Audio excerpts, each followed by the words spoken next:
Hi, I'd like to give you a very warm welcome to my Flosstube channel. I'm Jessie Lee, and I'm an assistant to Sabrina here, who graciously offers you entertainment while I yammer on about cross-stitching crafts. Well, apparently Sabrina only felt gracious enough to sit through the intro to this video, so you're stuck looking at just little old me. First of all, I want to give everyone a great big thank you for the sweet, kind, wonderful response y'all gave me to my first Flosstube video. I am just really excited and just surprised because it's only been like 12 days since I put that video up on YouTube and I already have 104 subscribers. I'm just amazed. That is so great. And so many of you who have subscribed have your own Flosstube channels. So I have subscribed back to every single one of you so far. And I'm just getting caught up with all your videos and getting to know you. And I'm just really excited and I'm just so happy because I feel like I've just very quickly made so many friends. Also, I'm overall just really humbled that so many people even sat through my first video because it was a really long one. I shared an awful lot about myself and I just received such kind, sweet responses to that video. I really loved reading the comments on it. You guys gave me so many really nice, thoughtful compliments on the cross-stitch work that I've done, and that really boosted my confidence because I've only been seriously cross-stitching for about a year, and I feel like a total noob, so it was really nice to hear from other people who have more experience in this hobby that you like the things that I've made, and that you think that I'm doing good. And even more cool than that was, since I did give a lot of details about myself in that video, a lot of you guys gave me really interesting, personal comments about things that you have in common with me, besides liking cross-stitch and cats. I just am really appreciating getting to be a part of a community that does feel really personal and like you are appreciated as an individual and you get to be amongst so many different, diverse, cool people who you really get to know. There are two Flosstubers in particular who I'd like to give shout outs to because I feel like I've gotten to know them the most over the past couple weeks. And the first one is Kaylee CrossStitch.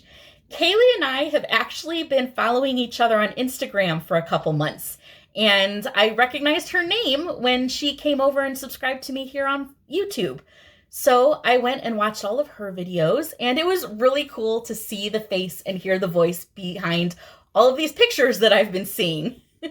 And by hear her voice, I mean I literally get to hear her singing voice because she's a music teacher and she will serenade you at the beginning and end of each of her videos. Kaylee is also a cat person like me, and her kitty often makes funny little bloopers in her videos, which are really a treat to watch. But of course, the biggest treat in watching her is seeing all of the beautiful cross-stitch that she does. She has very interesting taste, and all of her pieces are very colorful. And also, she tends to do more modern designs, and she likes full coverage. And full coverage is always really cool to see progress on. And she is this close to getting a finish on her full coverage piece that represents the state of Georgia. So thank you, Kaylee, for following me over here to Flosstube, and everybody please go check out her channel, Kaylee CrossStitch. I would also like to give a thank you to Long Dog Stitcher and encourage anyone watching to go check out her Flosstube. She just left me a really welcoming, sweet comment, and she had actually watched far enough into my long first video to listen to where I had asked for some advice. On one of the cross-stitch patterns that I want to work on sometime this year, there is an orange daylily that I don't really like, and I was wondering that whether if I stitched it in pink, it could pass for an azalea. And she commented that I should totally turn it pink and label it an azalea, and it will totally pass. And that really meant something coming from her because she is an avid gardener. On her channel, she often shows the beautiful, beautiful flowers she has growing in her garden. And aside from the beautiful flowers, she does really beautiful stitching. Her channel name is Long Dog Stitcher because she loves long dog samplers. She does really big, beautiful, complex samplers, and I'm really amazed that she's able to do such impressive work because she is a busy mama of 3 kids. And this is silly, but I also just plain love her southern accent. Jenny, I could listen to you talk all day. And again, I'd really like to thank everybody who watched my first Flosstube and gave me such a warm welcome here. I am just feeling so excited now to continue making videos and to just share in this super cool hobby that we all have. If you would like to skip ahead to the cross-stitch content of this video, I will put a little timestamp right here, right above Sabrina's butt, of where that begins. So go ahead and skip on over if you don't want to hear my life update. And to everyone who's sticking around for my life update, thank you for listening. And well, I got a new haircut. Believe it or not, this is my very first haircut since around Thanksgiving of 2019. Yeah, believe it or not, this entire time I've been growing out my hair from a buzz cut. I had real short hair for about 6 years, and I think I looked pretty dang cute that way. And I also had quite a bit of fun dyeing it some crazy colors.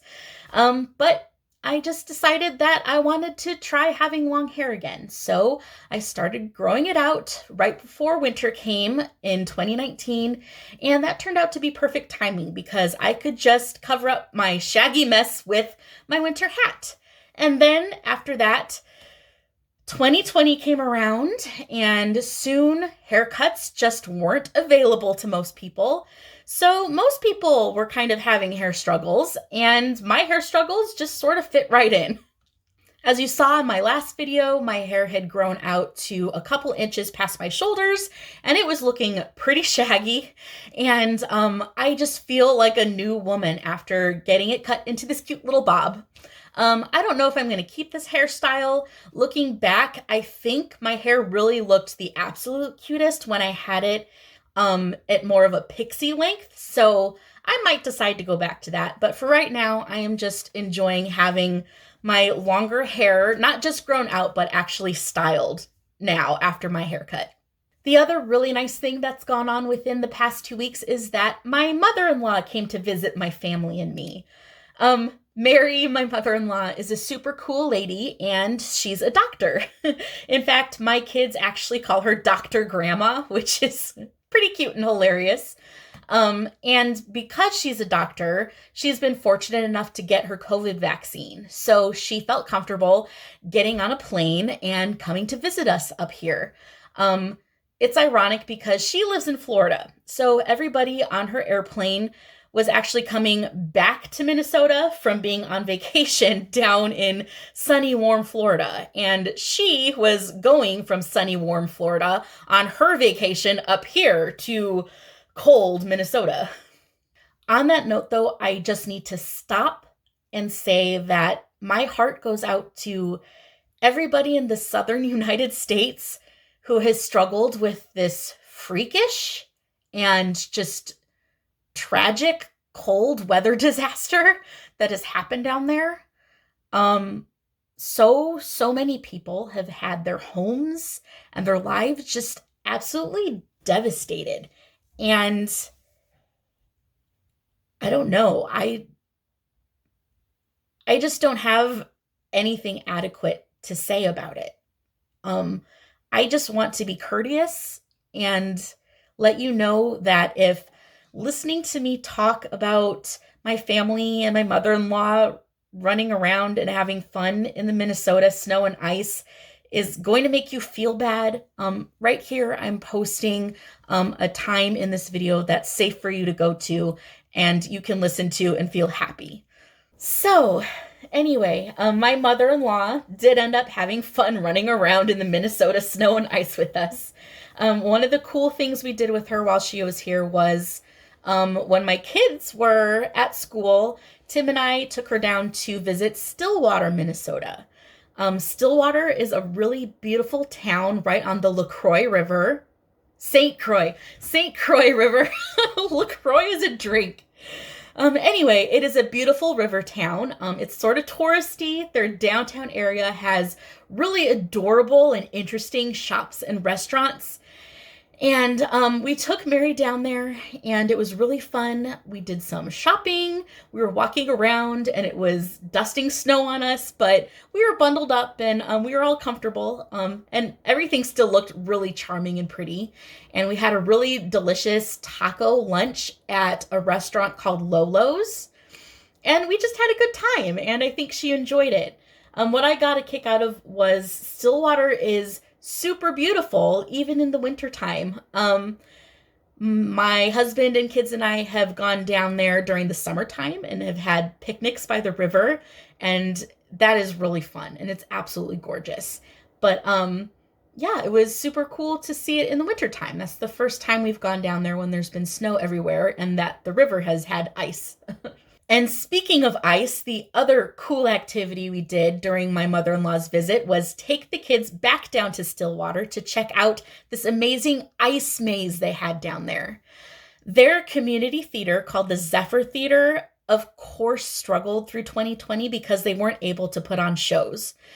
But somebody got the amazing idea for them to build an outdoor ice maze out of these enormous blocks of ice and then sell tickets for people to come enjoy it.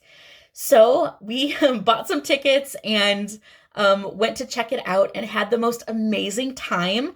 The maze wasn't too complicated, but it was still really fun to walk through. I think the first time it took us about like 10 or 15 minutes to find our way through it. And inside the maze, throughout it, there were a few really beautiful ice sculptures to look at.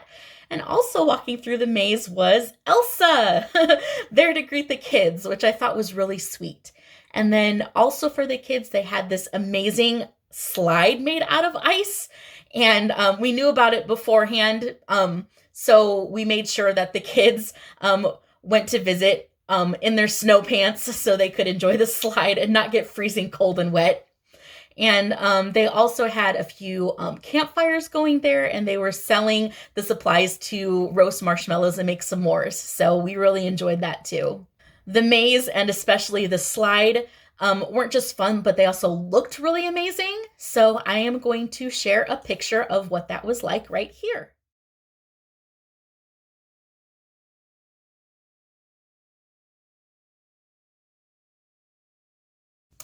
Okay, now let's talk about the Stitchy stuff. I'm going to start with my tiny bit of haul. The first thing I have are these adorable thread scissors. Look at them. They look like little daisies, and they feel really, they have a heft to them. They feel heavy in my hand, and they're comfortable to use. And these aren't the super sharpest scissors in the world, but they are sharp. They totally work. They're totally serviceable. And I've just been really enjoying using these. They are not terribly rare to find. If you just search on Etsy for flower thread scissors, you'll find a bunch of shops selling them, and they come in all kinds of colors too. And I like them. They're cute. Before I had these scissors, I was using a very small pair of sewing scissors that are also intended for threads, but they're not like the teeny scissors like this. So it's been really nice to use this pair of scissors as I'm stitching and need to cut threads. The other cool thing that I bought on suggestion of Susie Reno are these dry erase sleeves to keep my charts in. These work really nice if you want to use a dry erase marker to cross off where you've been stitching on your chart. And the ones that Susie have like a little elastic here at the top to keep a pencil, and she had the great idea to use that little elastic holder to hold a floss ring.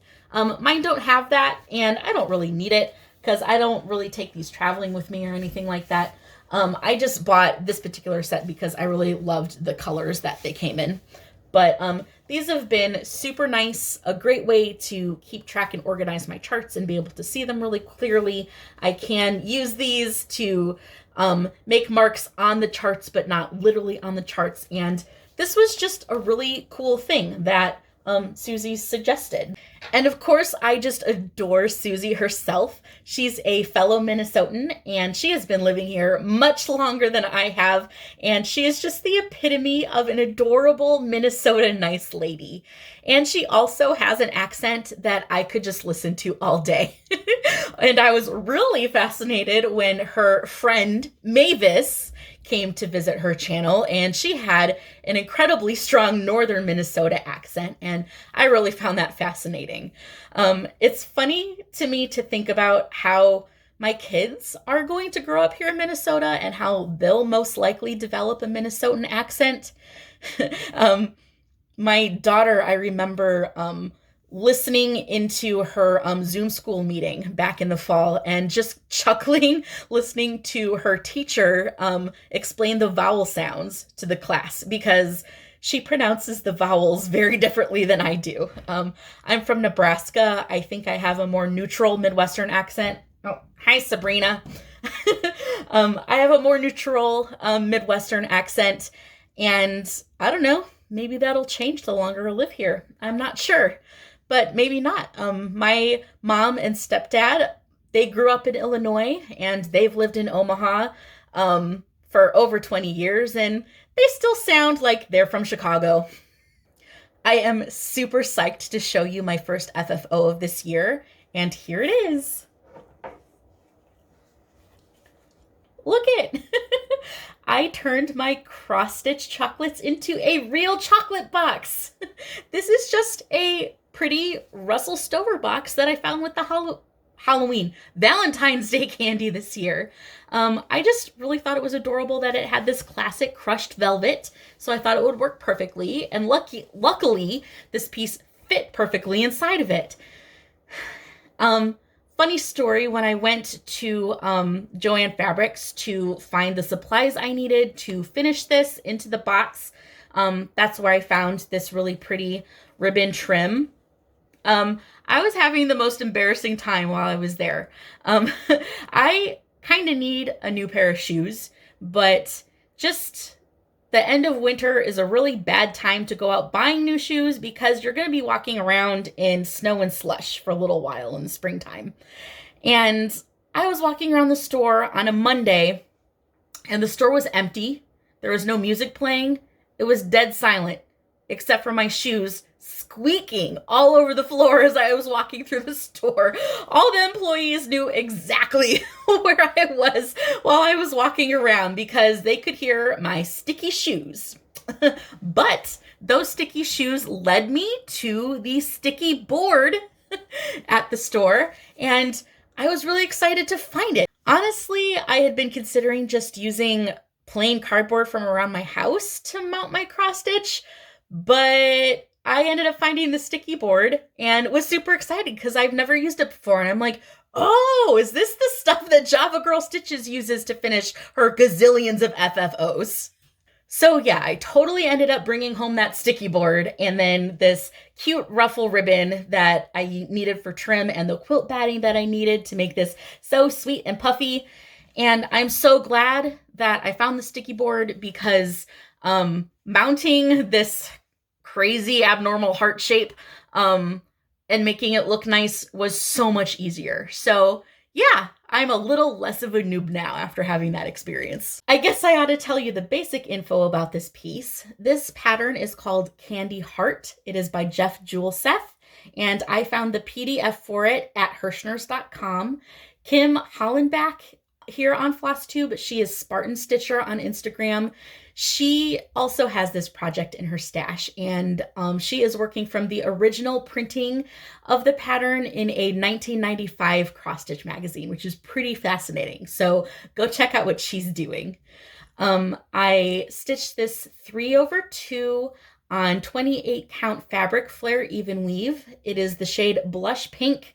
I don't know, maybe in this video when you're seeing it with the red, you can kind of tell that this fabric actually is pink. In my last video, it looked totally white. I used all of the called for DMC as well as the bit of Krynic and the called for Milhill beads too. And it turned out really great, and I'm really proud of it. Next, I have a progress report on my temperature garden. Here is what the pattern looks like. This is the temperature garden designed by Sarah the Stitchin Mommy. It is very adorable, and I'm happy with how mine is looking so far. This is it. I have all of the months and everything stitched in. And here are the flowers up close. I'm using all of my own colors. And I like to wait until enough days have gone by for me to stitch an entire flower all at once. So I have this as up to date as I would like to get it, I guess. I'm really happy with how all of my colors are turning out so far. I think they look really pretty together. And I am stitching this 1/1 on 28 count white something. I started this piece before I had made up my mind to start a Flosstube, so I didn't really keep track of what exactly this fabric is. And I'm stitching the flowers and the petals 1/1, and all of the back stitching, all the words are in one thread, but I did the grass, I guess it is, and I'm doing the stems with 2 threads. So this is turning out really cute. And this is a really fun one. It's kind of a different experience from the temperature tree, because with the temperature tree, I felt like I could go in and get caught up on stitching leaves at any time, at any day. I didn't have to wait for a certain number of days to go by. And also I had the whole tree trunk done. I got that done first before I started stitching the leaves on. With this one, I kind of have to sort of start again with a new stem and flower center for each flower, and I kind of keep track of what date I want to work on this a little bit more. So yeah, even though it's sort of the same kind of project, I'm having a different experience, so I'm enjoying it. I also got an exciting new start this week. I am working on the Spring Cat Sampler from Cooler Design Studio. It's designed by Nancy Rossi. It looks like this. And of course I'm doing it because it's got an adorable kitty on it. And here's my start. I didn't start with the kitty. I started with the bunny. I was so excited to be done with my chocolate cross stitch so I could work on something that wasn't brown. And then I ended up doing this brown bunny first. The thing about this bunny is that he's got a large chunk of blended threads in him. And, well, if anybody could please just instruct me on how you do blended threads, is there an easy way to have them look really nice? Because I did get them to look in a way I was satisfied with, but it took some work on my part because I really have no idea what I'm doing because I'm new. So please, people, give me suggestions on what is the right way to do blended threads. Another thing that was frustrating about doing blended threads was that I had to stitch them 4 times. I frogged this little guy a bunch of times because this pattern is not a color pattern. It is one of those that has just a bunch of different symbols in black, and my eyes just could not adjust at first, and my count kept on getting off. So anyway, this bunny challenged me for some reason, and luckily I'm totally satisfied with him. He's super cute, and I'm happy with him. He was totally worth the effort.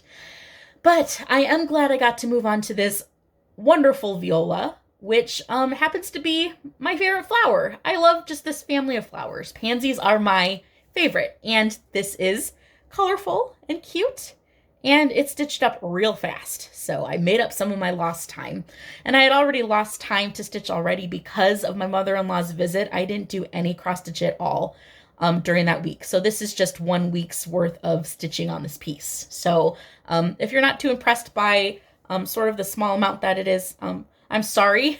In my next video, I'm sure I will have a much more impressive amount done.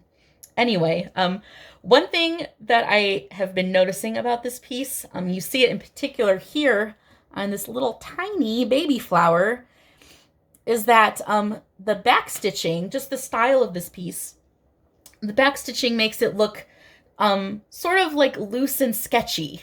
And I mean sketchy as in like sort of maybe like a hand-drawn illustration sort of style. not sketchy like sketchy. And that's fine. I think that's really pretty. It actually reminds me of this spring cross stitch I did a long time ago. It has just the pretty back stitching on it that just makes it look, makes the design seem like it's hand drawn or something. It's just very distinctive. But there aren't any fractionals to sort of fill in some of the white stitch, the white space that shows up in there amongst the back stitching. And the only reason I noticed that is because I had so many quarter stitches to keep track of that were so finicky to deal with in my Chocolate Hearts cross stitch piece. So that piece and having that experience stitching it and having to pay attention to so many different kinds of stitches really sort of messed with my brain, because now in this new piece that should be more easygoing, I am just finding all of these places that I could possibly put in some fractionals in order to make the color look a little more full. So yeah, now I did this one piece and it just sort of ruined my brain a little bit, and my eyes are just seeing things that I could be doing instead of just relaxing and enjoying the process of a somewhat simpler design. Anyway, this one is getting stitched 2/2 on 28 count white Monaco, which is sort of a boring fabric for you to look at, isn't it? My other fabric I'm working on was white. I would really love to explore the universe of incredible fabric that we have available to stitch on, but I'd really like to see a lot of them in person, and I just haven't had the opportunity to do that yet. My LNS is this incredible place, so I've heard, called Stitchville, but I haven't been able to go there yet because COVID. But hopefully my future projects that I work on, I will find some really cool, interesting fabric and maybe even threads for. I made one other craft this week that I'd like to show you if you don't mind, and it is a wreath. But before I hold it up, I'd like to first show you a different wreath I've made that I feel a bit more proud of. And this is it. This cute little spool wreath hangs on the door to this room because this is my craft/guest room, and I think it turned out super cute. I made this about a year ago, I think, and I hand wound all of these wooden spools by myself and made this bow myself too, and it was hella tedious to make, like most wreaths are. I actually kind of hate making wreaths, but they are so satisfying and enjoyable when they're done. I have a goal to torture myself and gradually make myself a collection of 12 wreaths so I can switch out the wreath on my front door every month. But at the moment, I only have a wreath for each season. And this wreath that I just made is my wreath for springtime. And I am kind of procrastinating showing it to you because it's not one that I'm the most proud of. It turned out pretty chaotic looking and a lot larger than I really wanted it to be, but I put a good effort into it, and it still has a lot of cute things about it, so I'm going to show you. So here it is. It's a biggin. I hope let me look and see if I'm even holding it up the right way. This is my spring wreath, and it turned out hella busy, and it is large and in charge too. Let me show it to you up close because the details on it are actually really sweet. Look at the beautiful fabric I found and all the little flowers and strawberries and birds. Pansies, of course, my favorite. Little bluebirds. It is so cute. And then I have some smaller little hearts that are made out of fabric with daisies to tie in all the colors together. And I attempted to break up some of the busyness by adding some of these solid color yarn hearts in there, but they really didn't help. All of these hearts are actually foam. I found a bag. It was a variety pack of different sized foam hearts. There was like 110 of them in a bag. I found it on Amazon. And then I decoupaged really pretty fabric onto each of the hearts and put them all together in this big crazy wreath. I based this entire wreath around some beautiful Japanese fabric that I found. And when it's all in one piece, it looks like this. And the design is from Yua Atsuko Matsuyama. And the name of this fabric is this. Now, I'm scrolling it along the bottom of the screen here for you to read because I just can't say French words. I can read them just fine. I can pronounce them just fine in my head. Like, I get it. But actually forming French phonetic sounds with my Midwestern accent just sounds so embarrassing to me. Like, I'm even embarrassed to say this very simple French word. So I am just putting the words on the screen for you to read because I just feel so dorky saying anything that is a French word. I bought the fabric from this delightful Etsy shop called CountryandCloth. They are based in the United States, so having this Japanese fabric shipped to me was no big deal.